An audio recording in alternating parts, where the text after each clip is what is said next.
Okay, today we're gonna look at chapter 4. Um, Eckhart Tolle's The Power of Now. Highly recommended. Watershed event for me.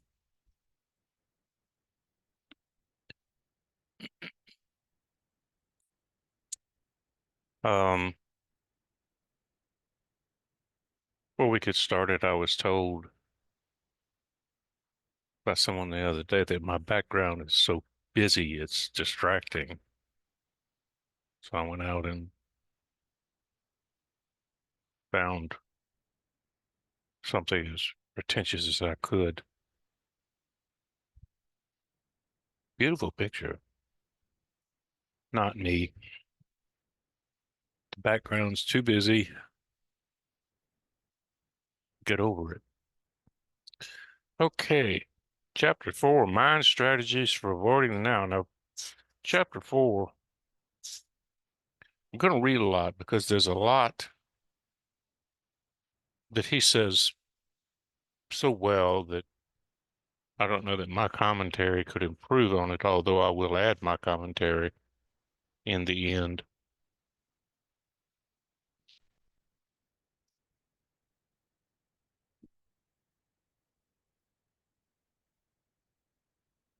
You have to excuse the throat clearing. My sinuses have been giving me fits. Um, Before I start chapter 4, he kind of, I think in here he starts talking about the pain body, which I'll talk about more later. Chapter 4, I might have to split into, even though there's not a lot I've yellowed in, it's important stuff. I may have to even break it into two videos. A little bit of history about me. A little over 11 years ago, I had the realization of what I'm not, which is what I call it. It's the most accurate thing I could think of. Over at a place called Liberation Unleashed. Uh, they engage in dialogues with people. You sign up and a guide comes, and it's a direct experience inquiry, which is, in my mind, from what I know from my research, probably one of the best methods of having the realization of seeing what you're not, which is the biographical or autobiographical character that you think you are. What you are in reality is simply what knows of that character. Anyways, a little over 11 years ago, um, a subtle moment of seeing, and then pretty much a constant sense of amazement since then. Highly recommend it. Uh, Again, this is where he introduces the pain body, which people have criticized. They say it's a poor metaphor or something. It's there's not actually a pain body. Obviously, that's obvious to anyone. Well, what he's described is a physical manifestation. What it is um, at the very least, it is the central nervous system in a constant or very intermittent state of fight or flight. Western society, at the very least, is like this. Everyone is running from a lion. It's an imaginary lion. It's this critical voice that says, what a terrible past there was. What a terrible future is coming. What a bad person you are. You should do this and you shouldn't do that. And all the voices of everyone who's ever taught you anything, your mother and your brother, everyone's voice, teacher, relatives, society in general, your local preacher. That's a big one. everything you do that's fun is bad, bad, bad. Anyway, moving on. I'm going to read this big, long 3 paragraphs, and then I'll talk about it. To be free of time is to be free of the psychological need of past for your identity and future for your fulfillment. That's huge. I'm going to read that again. To be free of time is to be free of the psychological need of past for your identity and future for your fulfillment. Think about that. Your identity, who you think you are, the biographical character, autobiographical character. What would it be without all that past and without imaginings of the future? What would you be just right now without all that parentheses, way in the future, way in the past? What if your identity was just right here, right now? How much simpler would that be? How much less energy consuming?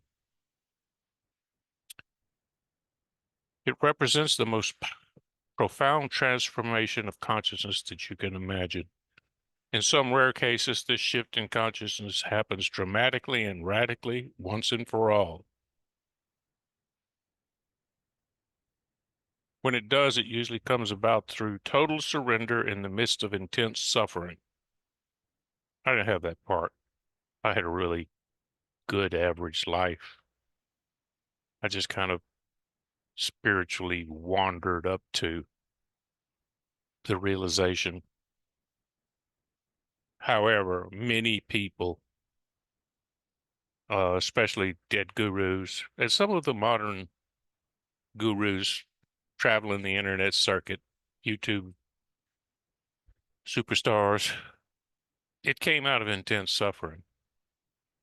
Ajashanti's book, I think maybe it was the first one I read. He was, his desire for enlightenment was so intense. It was a form of suffering in and of itself. Many others too. I was actually kind of lucky. Mine came out of average life, situational anxiety. Oh, I've got a big case to try next week. I'm anxious. That's not really suffering in my book. Most people, however, have to work at it. That is true. My experience over at Liberation Unleashed is people may have this realization and then come back out of it. The most common way they say it is, I had it, then I lost it. It was right there. And many people do get it during the back and forth process.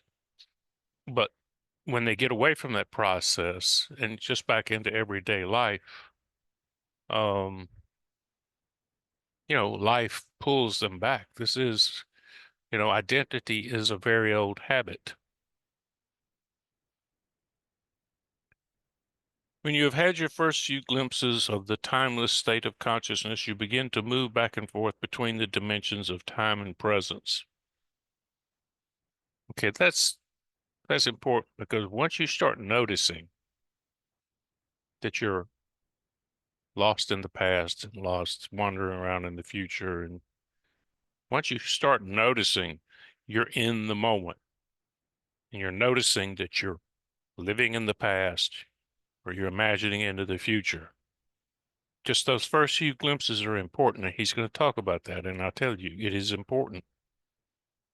One of the exercises I always give people is to put a rubber band on your wrist, and throughout the day, when that rubber band catches your attention, stop.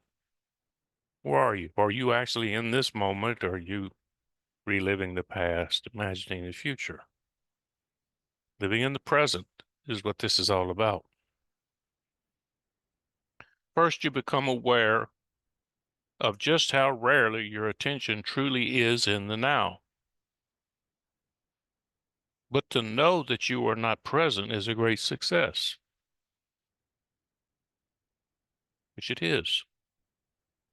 It's so rare to be in the moment that actually being in the moment for brief periods of time is a great success. That is the primary modus operandi of the direct experience inquiry, is just getting you to see what is actually happening.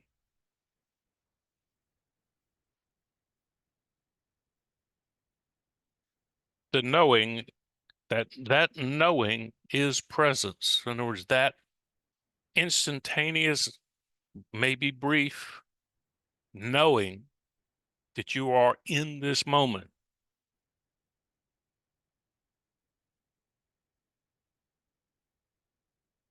is what he calls presence. Presence, present, here. And here is now.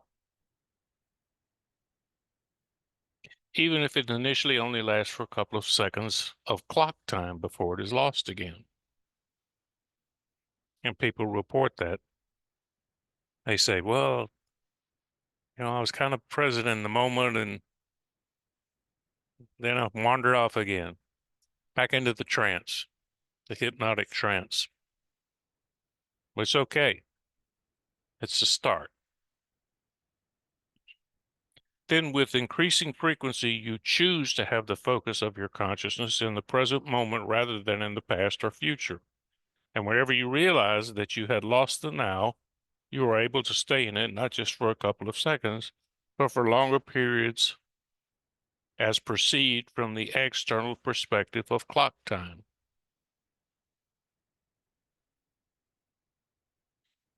A good little exercise for this, if you can get a watch or a clock with a second hand and sit there and just watch it.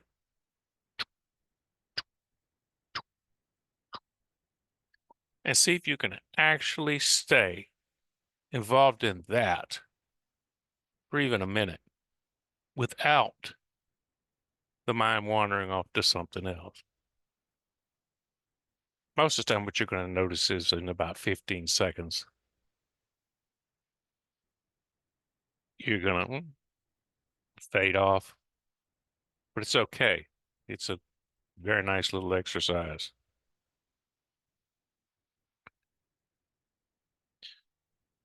So before you are firmly established in the state of presence, which is to say, before you are fully conscious, you shift back and forth for a while between consciousness and unconsciousness, between the state of presence and the state of mind identification. And what he refers to as unconsciousness is not knocked out, laid out on the floor. His unconsciousness is the normal state of waking consciousness of most people, which is not really conscious, as he says, which is conscious being in this moment at all times. Unconsciousness for him is very near the state of dreams, dreaming of the past, dreaming of the future, only it's a continuing dream all during the day. Many people say this is a dream. Um, it's an analogy or metaphor for something else, which is why I call it waking up from the waking dream.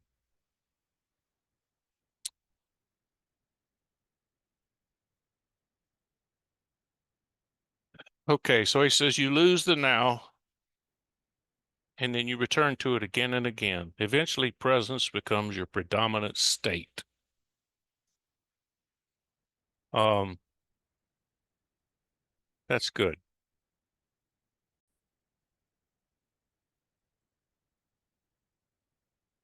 Okay, let's stop there for a moment and look at try to find my timer.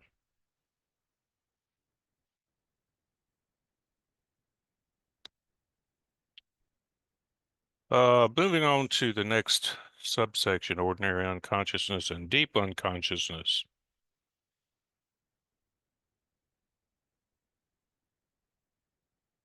Herein, let me define his term. Ordinary unconsciousness is what I just told you about, just basically the state of being in trance. Deep unconsciousness is what happens when you get stressed. In other words, ordinary unconsciousness is what you would call a constant state of mild anxiety and irritation, and you're irritated in traffic, you're irritated with the kids, you're irritated with your spouse, you're just irritated, and it's uncomfortable, and you ask yourself, you know, what is wrong? But it doesn't have that sense of urgency. It's like, what is wrong? What is wrong with everybody? It's it's the world doing it. No, it's you. Deep unconsciousness is when things go wrong, meaning your average, ordinary, irritate the shit out of you day has turned into something unusual and wrong and worse. Something has challenged you that's really pushed you out of your boundaries. In other words, within your boundaries, you're merely uncomfortable and irritated. But that's normal and that's okay. And you might say, that's life. Well, it is now. Doesn't have to be. Um, Extreme unconsciousness, is that how it goes? Deep unconsciousness, he calls it, excuse me. It's when something pushes you out of that into a really, really, really uncomfortable zone. This is when human behavior shows up on the news, to put it mildly. This is when you can you're going to act outside of your normal restraints. And like I already said, you might be in the news. Local Walmart shopper goes berserk. Something like that. And it can be brought on by anything. So a real or imagined loss, conflict in a relationship. It is an intensified version of ordinary unconsciousness, different from it not in kind, but in degree. Couldn't have said it better myself. In ordinary unconsciousness, habitual resistance to or denial of what is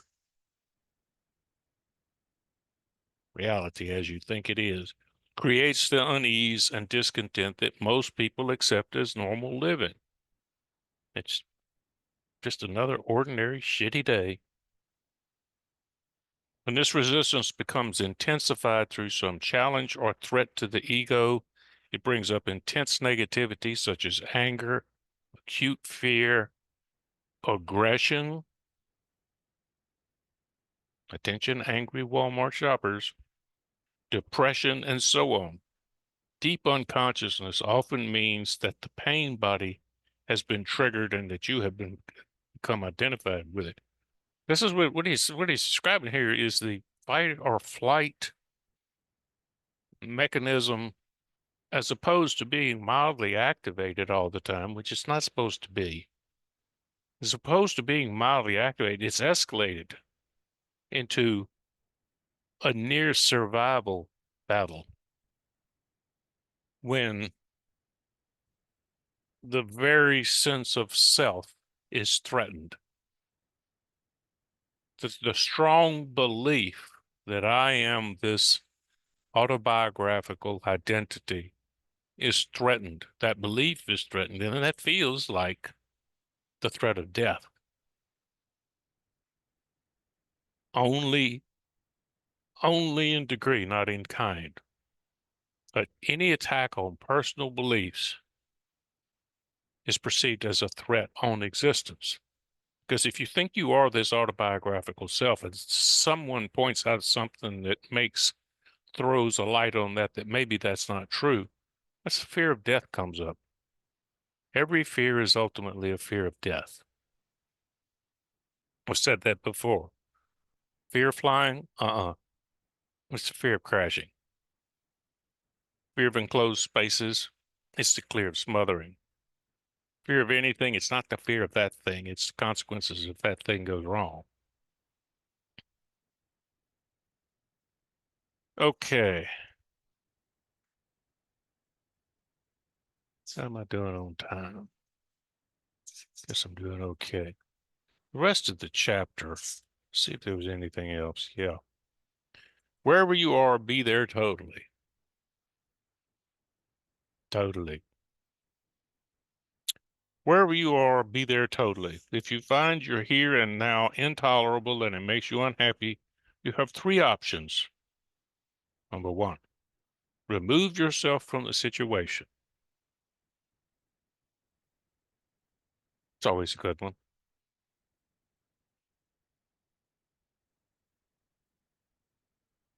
Change it. More energy and put into that one. Or accept it totally. If you want to take responsibility for your life, you must choose one of those three options, and you must choose now. Then accept the consequences. No excuses, no negativity, no psychic pollution. Keep your inner space clear. People avoid decisions because they think the decision is going to make them unhappy. Avoiding the decision is the ultimate form of unhappiness. Making a decision and accepting the consequences that come from it keeps you clear, like he's talking about. Okay, I'm done. I'm leaving you, bad spouse, bad boss, bad whatever. I'm leaving you. You're not gonna be tortured by you anymore.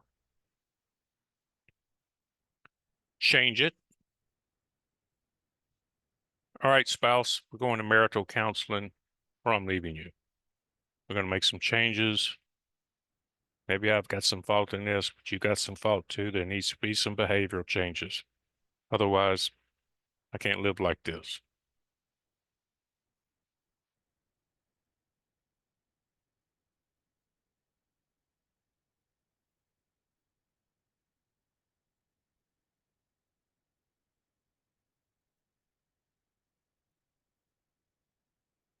And the last, which many people consider private, accept it totally. There's a lot of bad marriages out there that only were bad from an objective standpoint. Oh, he treats her so badly. You know, there there are matches that weren't made in heaven that work. You can't. It's not for us to judge. If a wife accepts the fact that her husband is over masculine and overbearing and dominating, if she's okay with that, maybe she came up in a time when that's the way most men behave. It's not for us to judge. If she accepts his behavior and she's okay with it, if she's not unhappy because of it, or at best maybe temporarily short bursts of unhappiness, but overall she's satisfied, she's accepted it. The situation isn't bad for her. The fact that you judge it to be bad doesn't make it bad. So if you accept something, any type of behavior in a person, and many people will say, well, why do you put up with that? Or, society judges that you're in an abusive relationship, but you don't feel abused. You're okay with it for whatever reason, right or wrong.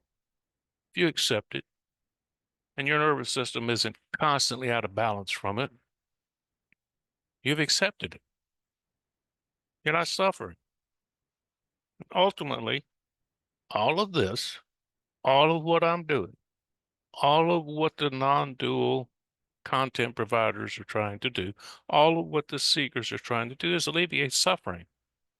Forget all the lofty spiritual goals. Forget all that nonsense. Figuring out what you are not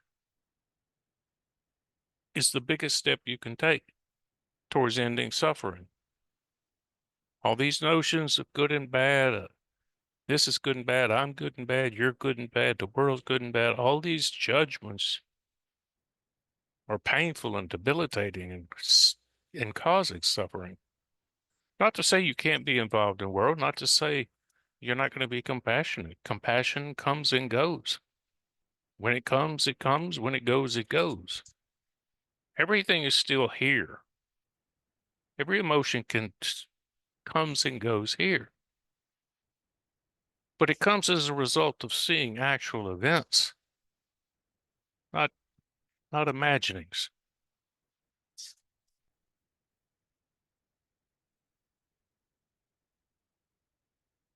Okay, let's see how we're doing on time here. Okay, we're still okay. But we're good because I think getting to the last section, there's a lot in this section. Oh, he goes into a lot more detail than I do, yeah. Okay, last part. Or is there something that you should be doing but are not doing? Get up and do it now. Alternatively, completely accept your inactivity. I really like this part. Laziness or passivity at this moment, is that your choice? Go into it fully. Enjoy it. Be as lazy or inactive as you can. If you go into it fully and consciously, you will soon come out of it. Or maybe you won't. Either way, there is no inner conflict, no resistance, no negativity. I'll elaborate on this one because that's a big one for me. One of the things I have noticed is being okay with what is. And for most people, being okay with what is means being okay with everything you're doing, everything you're supposed to be doing. No, it's wider than that, broader. Being okay with what you're doing means being okay with what you're doing and being okay with what you are not doing. Shoulds can drop away. There are times, I mean, I'm in business. There's always something that could be done, even something that you could say should be done, but it's not being done. And I'm okay with it not being done. I'm in the rental business. I have houses and apartments. There's things that could be done, but they're not. And unless they become such a problem that that the situation is unlivable, they may very well not get done. You know, paint's flaking off of one of them. Maybe that'll get done. Maybe it won't. It probably will get done, but it'll just get done. It'll just happen one day. Circumstances will pile up. The carpenter will be there on a ladder fixing something else. You say, Mr. Paul, you want me to scrape off that old paint and retouch that? Won't take but a few minutes. I'll say, yeah, go ahead. It'll get done. Not because of me worrying about it. It'll just get done. Or it won't. If I want to sit around here, which I do sometimes, and not do anything, which is rare, because if I'm not doing anything, I'll find something interesting to read. That's very rare. I get bored. And it's very rare I sit around doing nothing. But when I do sit around and do nothing, I do it completely and without guilt. And if anybody, my favorite saying is when people ask me, Paul, what are you doing right now? I'm like, what I do best, nothing. And I do it I say I do it best because I do it completely. And you have no guilt about doing nothing. Doing nothing is absolutely wonderful. Now, it's difficult when you're a younger person and you have people making demands on you, or especially if you have kids. I mean, doing nothing is practically impossible when you have young kids around. Um, they will fight you're doing nothing. And they will, it's difficult at best. But seize the moment. It's there.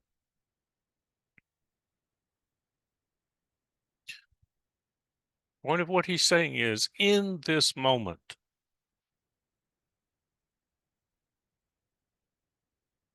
there's peace. And once the the thought train is seen through, and you can book me and we can work on that, what I call the tyranny of thought, the little tyrant in the head that everybody believes, the tyrant that, well, bad analogy. The emperor has no clothes. The tyrant has no clothes. Everybody thinks it's something, but it's not. Once the emptiness of thought is seen through, the present moment becomes paradise, cherished. Anything that tries to take you away from the present moment is not seen as an escape. It's seen as a pull away from where you want to be. So keep all that in mind. Again, Power of Now.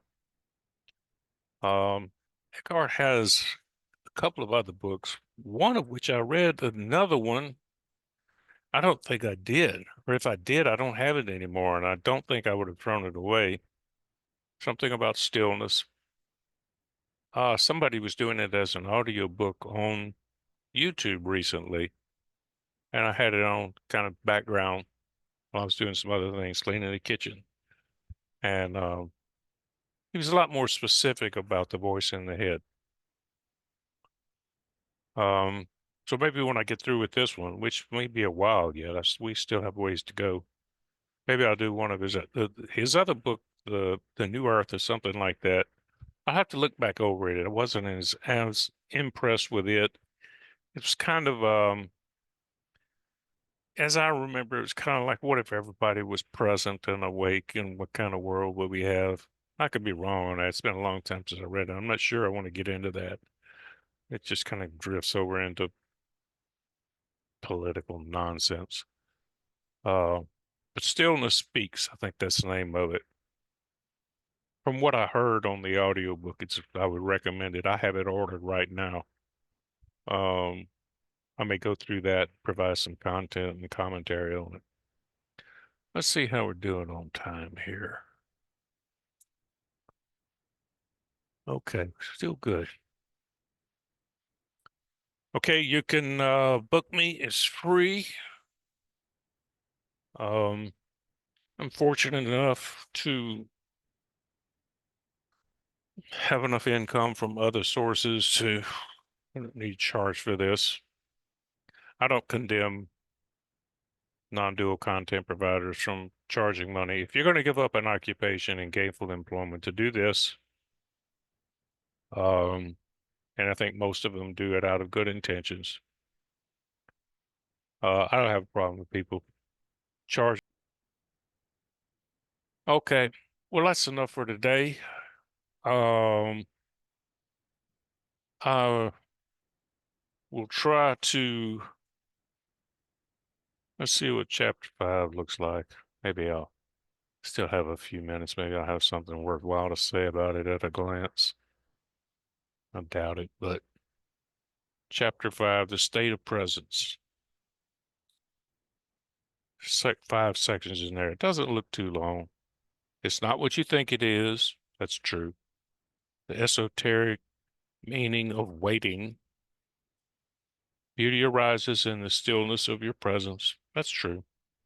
Realizing pure consciousness. Okay. Christ, the reality of your divine presence. Okay, well, he's throwing a bone for the people that approach this from a religious perspective. That's okay. Christ was a good guy and all that. He seemed to ignore the fact that he disappeared for 7 to 10 years, and it's widely believed he went and studied with the gurus, but we won't dwell on that. Okay. All right. Again, questions, comments, observations, put it in the comments. Try to remember to put the link. If I don't put the link under here because I'm still getting used to doing all this logistical stuff with YouTube. If you look at one of my previous videos, I'm pretty sure the link to my You Can Book Me page is there. Hours of availability.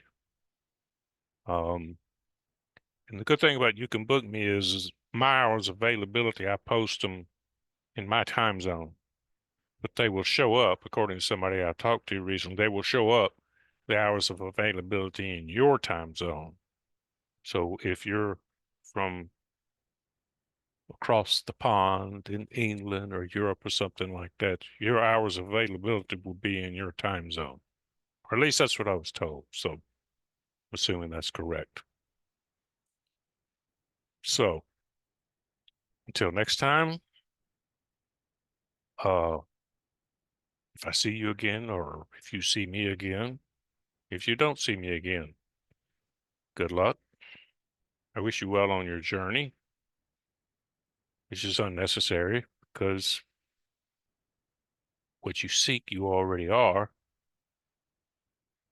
I know how irritating that is because it used to irritate me, but it's true. Notice what is noticing. You are not your thoughts.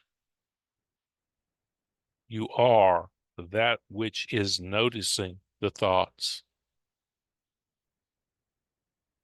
Rubber band on the hand. Start noticing. Okay. Have a nice day.